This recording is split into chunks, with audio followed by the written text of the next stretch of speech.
В ходе операции «Нетрезвый водитель», которая проводилась в поселке Ситкыркич под Сыктывкаром, внимание экипажа ДПС привлек мотоциклист. Уже в сумерки водитель возвращался из леса. При этом двухколесный железный конь подозрительно вилял по дороге из стороны в сторону. Мотоцикл инспекторы решили остановить. Но не тут-то было. Байкер вновь свернул в лес.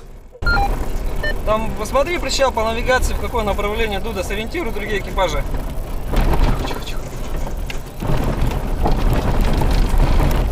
На неровной дороге и высокой скорости ведра с грибами и ягодами одно за другим падали за борт мотоцикла. Однако даже это не остановило мужчину. Только угроза применения табельного оружия остудила пыл лихача. После остановки оказалось, что водитель 81 года рождения не имел при себе документов, предусмотренных по ДРФ. А именно, у него не было при себе водительского удостоверения, мотоцикл, на котором он передвигался, не был зарегистрирован в установленном порядке в ГИБДД, естественно, не было страхового полиса ОСАГО.